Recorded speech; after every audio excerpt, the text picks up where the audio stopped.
안녕하세요. 복지하세요 TV입니다. 오늘은 내년부터 달라지는 복지 기준 중위소득 이야기를 준비했습니다. 생계급여, 의료급여, 주거급여, 교육급여까지 어떻게 달라질지 차근차근 알려드릴게요. 기준 중위소득, 뉴스에서 자주 듣지만 뜻이 헷갈리신 분 많으시죠? 기준 중위소득이란 우리나라 모든 가구의 소득을 높은 순서대로 쭉 세웠을 때 정확히 가운데에 있는 값을 말합니다. 이 숫자가 중요한 이유는 모든 복지제도의 기준선이 되기 때문입니다. 지원금을 받을 수 있는지 못 받는지 이 기준에 따라 결정됩니다. 내년 2026년 기준 중위소득이 역대 최대 폭으로 인상됩니다. 4인 가구 기준 649만 4,738원으로 6.51% 인상됩니다. 특히 1인 가구도 큰 폭으로 올라갑니다. 1인 가구는 239만 원대에서 256만 4,238원으로 7.2%나 인상됩니다. 이제 생계급여를 볼까요? 생계급여는 기본적인 생활이 어려운 분들에게 나라에서 매달 지원하는 돈입니다. 내년부터 생계급여는 4인 가구 기준 195만 원대에서 207만 8,316원으로 인상됩니다.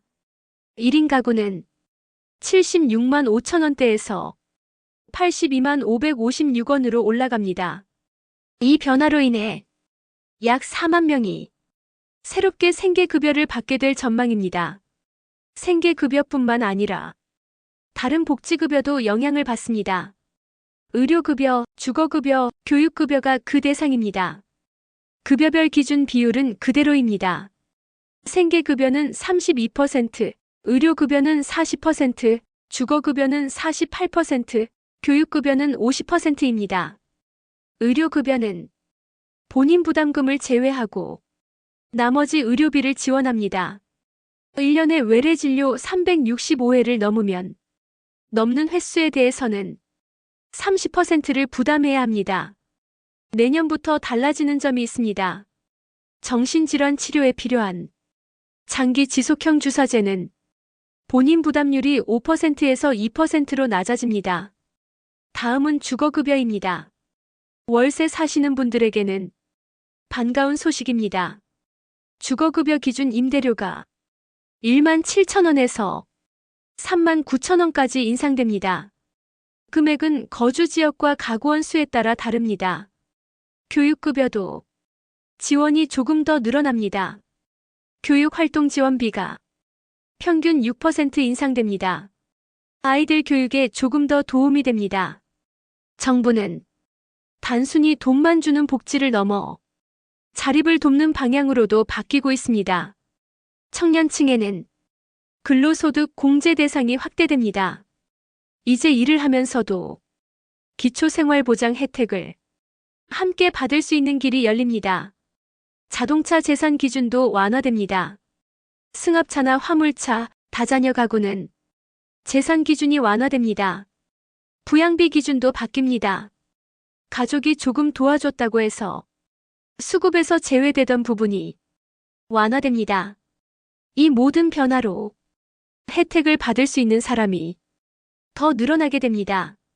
내년부터는 복지 사각지대가 조금 더 줄어들고 생활에 실질적으로 도움이 되는 정책들이 늘어날 것으로 보입니다. 혹시 내가 해당되는지 주민센터나 온라인으로 꼭 한번 확인해 보세요. 오늘 내용은 숫자 몇 개가 아니고 생활에 바로 영향을 주는 내용입니다. 한 달에 몇만 원 차이가 얼마나 중요한지 다들 잘 아시죠? 복지 혜택은 모르면 못 받습니다. 주변에도 이 소식 꼭 알려주세요. 2026년 기준 중위소득 인상, 생계급여, 의료급여, 주거급여, 교육급여 모두 큰 변화가 있습니다. 여러분의 삶에 작은 희망이 되길 바랍니다. 오늘은 내년부터 달라지는 복지 기준 중위소득 이야기를 준비했습니다. 생계급여, 의료급여, 주거급여, 교육급여까지 어떻게 달라질지 차근차근 알려드릴게요. 기준 중위소득, 뉴스에서 자주 듣지만 뜻이 헷갈리신 분 많으시죠? 기준 중위소득이란 우리나라 모든 가구의 소득을 높은 순서대로 쭉 세웠을 때 정확히 가운데에 있는 값을 말합니다. 이 숫자가 중요한 이유는 모든 복지제도의 기준선이 되기 때문입니다. 지원금을 받을 수 있는지, 못 받는지 이 기준에 따라 결정됩니다. 내년 2026년 기준 중위소득이 역대 최대폭으로 인상됩니다.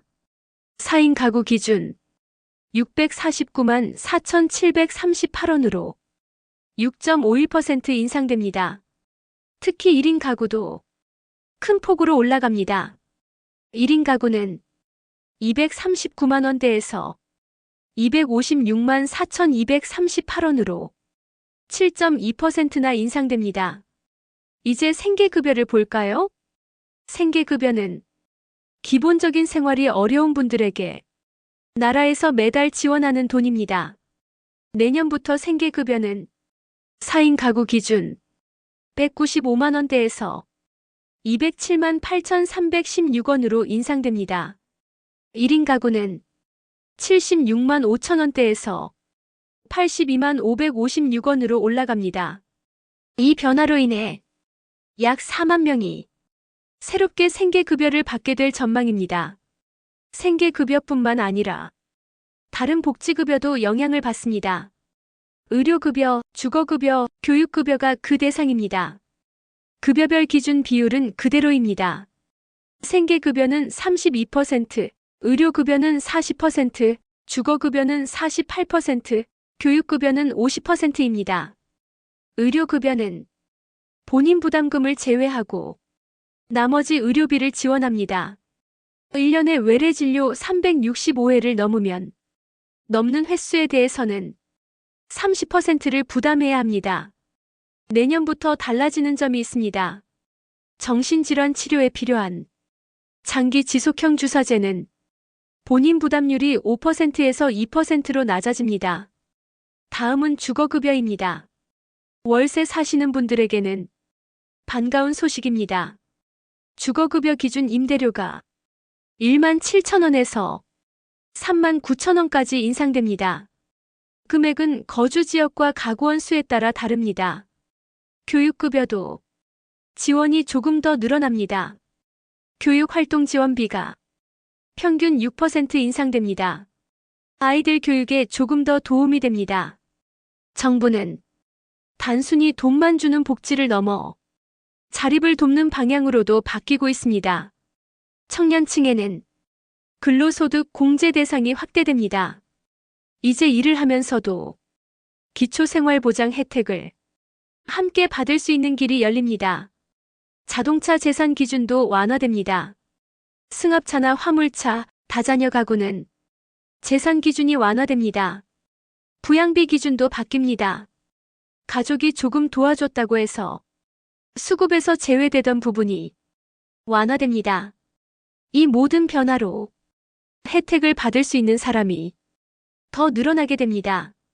내년부터는 복지 사각지대가 조금 더 줄어들고 생활에 실질적으로 도움이 되는 정책들이 늘어날 것으로 보입니다. 혹시 내가 해당되는지 주민센터나 온라인으로 꼭 한번 확인해 보세요.